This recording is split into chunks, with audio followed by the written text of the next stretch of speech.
नमस्कार दोस्तों, आपका स्वागत है हमारे चैनल पर। मैं हूं आपका दोस्त सुभाष मौर्य। अभी हम लोग इनरोल्ड एजेंट पार्ट 1 की प्रिपरेशन कर रहे हैं, जिसका आज हमारा नया सीरीज स्टार्ट होगा और उस चैप्टर का नाम है हु मस्ट फाइल रिटर्न। ये हमारा चैप्टर है जिसमें हम टोटल 8 पार्ट कंप्लीट करेंगे। इस चैप्टर को हम टोटल 8 पार्ट में कंप्लीट करेंगे और आपको बहुत मज़ा आने वाला है मेरे दोस्तों, बहुत ही मज़ा आने वाला है दोस्तों। तो हमारा चैप्टर है filing requirements, individual filing requirements का। तो इसमें रूल नंबर 1 है हु मस्ट फाइल। कौन फाइल करेगा रिटर्न, कौन फाइल करेगा, इसका मतलब समझो। हु मस्ट फाइल रिटर्न का मतलब होता है कौन से इंडिविजुअल लीगली रिक्वायर्ड हैं अपने federal income tax return file करने के लिए। इस लाइन पे ध्यान देना, federal income tax return, state का नहीं। आपको पता है ना, अमेरिका में स्टेट का अलग अलग अपना अपना रूल है, लेकिन वहाँ पर federal income tax return file करने के लिए कौन कौन से इंडिविजुअल लीगली रिक्वायर्ड है। अब ये रिक्वायरमेंट कैसे डिपेंड करती है इस पर भी समझो। ये रिक्वायरमेंट हमारी इनकम पर डिपेंड करती है, इंडिविजुअल के इनकम पर डिपेंड करती है, इनकम के टाइप पर डिपेंड करती है। सिर्फ इनकम ही काफ़ी नहीं, वो किस टाइप के अर्निंग है, वो किस टाइप की इनकम है, उस पर भी डिपेंड करती है। टैक्स पेयर की सिचुएशन पर। अब ये तीनों कंडीशन हम और डिटेल में समझेंगे अभी। रूल नंबर 2 देखो। और हाँ दोस्तों, मैं आपको बता दूं, ये इसमें जो रूल 1, रूल 2, रूल 3 ये सब आएंगे, ये सारे कॉन्सेप्ट हैं। मैंने इनको रूल के बेसिस पर समझाने का ट्राई किया है ताकि आपको ये चैप्टर बहुत ही ईजी ढंग से समझ में आ सके। इसको मैं बहुत ही सिंपल लैंग्वेज में समझा रहा हूँ। इतना कॉम्प्लिकेटेड ये टॉपिक है कि आप समझ नहीं सकते। आप जब इसको रियल बुक से पढ़ने जाएंगे तब आपको बिल्कुल ही अलग फील होगा, लेकिन जब आप इस वीडियो में देखेंगे तब आपको बिल्कुल ही अलग लेवल की क्लैरिटी मिलेगी। तो मेन ये है कि आपको क्लैरिटी होनी चाहिए, कॉन्सेप्ट क्लियर होने चाहिए, ताकि आप एग्ज़ाम हॉल में बैठे तो आपको एग्ज़ाम एकदम ईजी लगे। आप जब रियल लाइफ में वर्क करने जाएँ, रियल जॉब में जाएँ, तब आपको चीज़ें अच्छे से समझ में आए, वहाँ पर आपको पैनिक ना फील हो। इसलिए मैं एकदम सिंपल लैंग्वेज रख रहा हूँ। तो चलिए रूल नंबर 2 देखते हैं। आईआरएस क्या नहीं देखता है, वो तो मैंने बता दिया क्या देखता है, अब क्या नहीं देखता है इसको भी समझो। आईआरएस फाइलिंग रिक्वायरमेंट डिसाइड करते वक्त ये चीज़ें नहीं देखता। ये चीज़ें क्या क्या है, रिफंड मिलेगा या नहीं मिलेगा। फाइलिंग रिक्वायरमेंट, आप रिटर्न फाइल करने के लिए एलिजिबल है कि नहीं, इससे उन्हें कोई फ़र्क नहीं पड़ता कि आपको रिफंड मिलेगा या नहीं मिलेगा। इससे एमसीक्यू बहुत बनते हैं, इस पॉइंट को ध्यान देना है। रिफंड वाला टैक्स पेयर स्टूडेंट है या जॉब करता है, इससे उन्हें कोई मतलब नहीं है। आप रिटर्न फाइल करने के लिए एलिजिबल हैं, बस वही उनके लिए काफ़ी। टैक्स ड्यू जीरो है या नहीं, ये भी उनके लिए कोई मैटर नहीं करता। ये सब इर्रिलीवेंट है। ये जो मैंने ऊपर 3 कंडीशन बताई, ये सारे इर्रिलीवेंट है। अब हमारा नेक्स्ट रूल नंबर 3 देखते हैं। आईआरएस क्या सिर्फ देखता है, अब ये तो पता है कि क्या नहीं देखता, अब क्या देखता है ये देखो। इनकम क्या है, इनकम कितनी है, सिचुएशन क्या है, इसी बेस पर फाइलिंग रिक्वायरमेंट डिसाइड होता है। तो इतना आप लोग समझ गए होंगे मेरे दोस्तों। तो रूल नंबर 4 देखो, ग्रॉस इनकम का रूल। आखिर ग्रॉस इनकम का रूल इसमें है क्या। ग्रॉस इनकम क्या, ये समझते हैं। फाइलिंग रिक्वायरमेंट का बेस ग्रॉस इनकम होता है। इसका बेस हमारा ग्रॉस इनकम है, ना कि नेट इनकम। क्वेश्चन आपको कंफ्यूज करेगा कि फाइलिंग रिक्वायरमेंट में आप नेट इनकम देखेंगे या फिर ग्रॉस इनकम, तब आप ग्रॉस इनकम के साथ जाएंगे। ग्रॉस इनकम का मतलब होता है जो इनकम टैक्सेबल है और टैक्स इसे एग्जेम्प्ट नहीं, वो इनकम जो आपने अर्न की है जो टैक्सेबल है। ऐसा नहीं कि वो टैक्स एग्जेम्प्ट इनकम है। अब टैक्स एग्जेम्प्ट इनकम ये भी मैं आपको इसी वीडियो में आगे समझाऊंगा ये है क्या, और टैक्सेबल इनकम क्या है।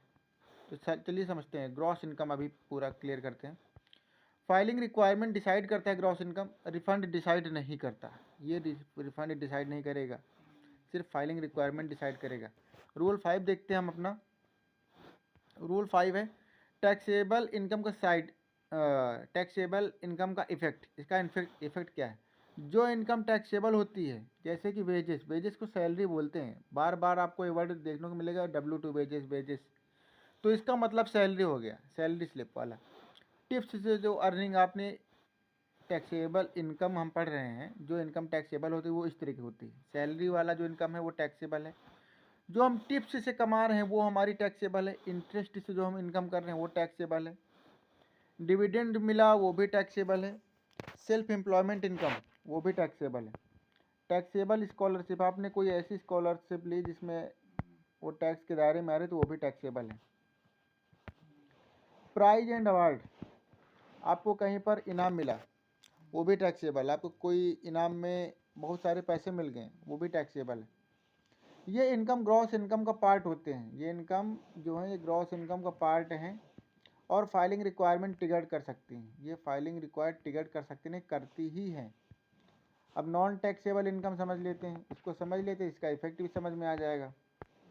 जो इनकम नॉन टैक्सेबल होती है वो किस तरीके की होती है? गिफ्ट रिसीव्ड, आपको कोई गिफ्ट रिसीव हुआ। इनहेरिटेंस, टैक्स एग्जेम्प्ट इंटरेस्ट, ऐसा इंटरेस्ट जो टैक्स के दायरे में नहीं आता है वो हमारा नॉन टैक्सेबल इनकम है। सर्टेन सोशल सिक्योरिटी बेनिफिट्स, ये इनकम ग्रॉस इनकम का पार्ट नहीं होती, ध्यान देना, इनमें डिफ्रेंशिएट कर लेना आप लोग। फाइलिंग रिक्वायरमेंट डिसाइड नहीं करती, ये फाइलिंग रिक्वायरमेंट भी डिसाइड नहीं करती। जो हमारा टैक्सेबल है उससे कोई लेना देना नहीं, वो नेट इनकम में आएगा ही नहीं। तो रिसीव्ड इनकम का टाइमिंग रूल क्या है? आईआरएस के रिसीव्ड इनकम, ये भी समझो। रिसीव, आपने मान लीजिए अर्न किया, लेकिन आप मान लीजिए हमारा दिसंबर चल रहा है तो इसकी सैलरी हमें जाकर जनवरी में मिलेगी, तो जब रिसीव होगा तभी तो काउंट होगा ना। यानी कि जब आपने वर्क किया तब वो काउंट नहीं हुआ, जब आपको रिसीव हुआ तब। तो इनकम तब काउंट होगी जब टैक्स पेयर उसे रिसीव करता है, ना कि जब अब अर्न करता है। इसका मतलब समझे ना आप लोग। इनकम का ईयर रिसीट डेट से डिसाइड होता है, रिसीट डेट से, जब आपने जिस डेट को आपने वो इनकम रिसीव किया। अब मान लीजिए सैलरी है, बताया ना, सैलरी की एग्जांपल दिया, दिसंबर में अर्न किया और जनवरी में रिसीव किया, तब हमारा जनवरी में अगर 5 जनवरी को रिसीव हो तो 5 जनवरी ही इनकम डेट हमारी काउंट होगी। कैश और नॉन कैश इनकम, ये तो सिंपल लग रहा होगा लेकिन समझ लो कि कैश इनकम क्या नॉन कैश इनकम। अब कैश इनकम तो जानते होगे आप लोग, इनकम दो टाइप की हो सकती हैं। कैश वाली जैसे सैलरी हो गया, कैश हो गया, पेमेंट, बैंक डिपॉजिट, ये सब। और नॉन कैश में जैसे आपने गुड्स मिला, आपको सर्विसेज, बार्टर। अब इसको थोड़ा सा और समझिए, नॉन कैश वाले को, मान लीजिए आपको फ्री में कहीं से सर्विसेज मिल गई, वो पेड है लेकिन आपको फ्री में मिल गई, ये हो गया आपका नॉन कैश इनकम में, ये हो गया आपका नॉन कैश इनकम में। और मान लीजिए आपको कहीं से गुड्स मिले, वो पेड हैं लेकिन आपको फ्री मिल गए, वो हमारा नॉन कैश में आ गया। अगर non cash income taxable nature की है तो वो भी ग्रॉस इनकम में इंक्लूड हो जाएगी, ये ध्यान देना, ये इंपॉर्टेंट कॉन्सेप्ट है। अगर कोई non cash income taxable nature की है तो वो भी ग्रॉस इनकम में इंक्लूड हो जाएगी। वर्ल्ड वाइड इनकम, अब वर्ल्ड वाइड इनकम का कॉन्सेप्ट समझो, इंपॉर्टेंट है ये। इसका रूल क्या है? यूएस टैक्स पेयर चाहे जहाँ भी दुनिया के किसी भी कोने में अर्निंग करे, वर्ल्ड वाइड इनकम कंसीडर करनी होती है।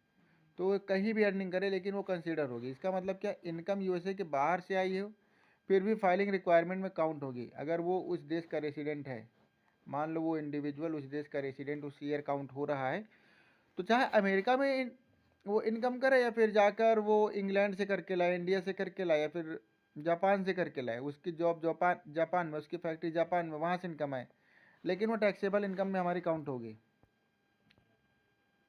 फाइलिंग रिक्वायरमेंट का is not equal to tax payable, इसका कॉन्सेप्ट समझते हैं। Filing requirement is not equal to tax payable. Return file करना और टैक्स पे करना दो अलग चीज़ें हैं। आपने रिटर्न फाइल कर दिया और टैक्स पे ही नहीं किया, कि मैंने बताया था ना ड्यू डेट वाले में, कि रिटर्न फाइलिंग का ड्यू डेट, ये दोनों अलग चीज़ें हैं। रिटर्न फाइल करना और रिटर्न और टैक्स पे करना दोनों अलग चीज़ें हैं। रिटर्न फाइल करने मैंडेटरी हो सकता है लेकिन टैक्स पेबल जीरो। आप मान लीजिए आपने जीरो रिटर्न फाइल किया, आपका रिटर्न फाइल करना, आपने जो चार्ज दिया रिटर्न फाइल करने का वो तो ठीक है, लेकिन आपका टैक्स तो जीरो लगा ना, वहाँ पर टैक्स आपका जीरो हो गया। आपने जीरो रिटर्न फाइल किया या फिर आपने थ्रेशोल्ड लिमिट से बहुत कम किया, तो आपका रिटर्न फाइलिंग मैंडेटरी है। ये सिचुएशन बिल्कुल नॉर्मल है, ये आपने पढ़ा होगा। अब इसका हम एमसीक्यू समझते हैं। अब इसमें एमसीक्यू में मेन क्या क्या टेस्ट होगा इस पार्ट 1 में। इस पार्ट से 5 to 7 एमसीक्यू रेगुलर आते हैं, जैसे gross income versus non taxable income, इससे बहुत क्वेश्चन बनते हैं, gross income non taxable income से। रिफंड को फाइलिंग रिक्वायरमेंट समझना कॉमन मिस्टेक है, इसको रिफंड को आप समझने हैं नहीं, इसके एमसीक्यू भी बनते हैं, बहुत ही ट्रैप बेस्ड एमसीक्यू बनते हैं। रिसीव्ड इनकम का कॉन्सेप्ट बार बार पूछा जाता है, तो चलिए एमसीक्यू जैसे ही कंप्लीट होंगे वैसे ही आपको ये कॉन्सेप्ट और अच्छे से क्लियर हो जाएगा। तो MCQ नंबर 1 है हमारा, the term who must file return refers to, ये किसको रिफर करता है? Who wants to refund, refund मैंने बताया था इससे कोई लेना देना है, ये रिफंड वर्ड आपको जहाँ भी देखे इससे हटा दो इस चैप्टर से। हु ओज टैक्स, जो तो टैक्स ओज करता है इससे कोई मतलब नहीं। हु इज एम्प्लॉयड, इससे भी कोई मतलब नहीं। The term who must file return, ये पूछ रहे इसका क्या मतलब है, किसको रिफर करता है? Who is legally required to file, legally required यानी कि वो संवैधानिक तरीके से उससे रिटर्न फाइल करना ही है। क्वेश्चन नंबर 2 देखिए, IRS filing requirement primarily depends on, IRS की फाइलिंग रिक्वायरमेंट लगभग किसके ऊपर डिपेंड होती है? प्रारंभिक रूप में किसके ऊपर डिपेंड होती है? रिफंड अमाउंट ये नहीं, टैक्स ड्यू इससे भी कोई मतलब नहीं है, एम्प्लॉयमेंट स्टेटस से भी कोई मतलब नहीं, इनकम एंड सिचुएशन, आपकी क्या इनकम है और उस समय आपकी क्या सिचुएशन, इससे डिपेंड है। क्वेश्चन नंबर 3 देखिए, which factor does not affect filing requirement, इसमें से फाइलिंग रिक्वायरमेंट कौन सा फैक्टर हमारा अफेक्ट नहीं करेगा? ये देखिए मिल गया ना ऑप्शन, रिफंड एक्सपेक्टेड, रिफंड से कोई मतलब नहीं इनका। फाइलिंग रिक्वायरमेंट से अगर रिफंड मिल रहा है कि नहीं मिल रहा है इससे कोई मतलब नहीं। कभी कभी तो आप जीरो रिटर्न फाइल करते हो ना, तो वहाँ पर आप कहाँ से उम्मीद लगा के बैठे हो कि नहीं मुझे रिफंड मिलेगा? रिफंड हो भी सकता है और नहीं भी हो सकता है। चौथा क्वेश्चन देखिए, ग्रॉस इनकम इंक्लूड इनकम होती, gross income include income that is, कैसी है ये?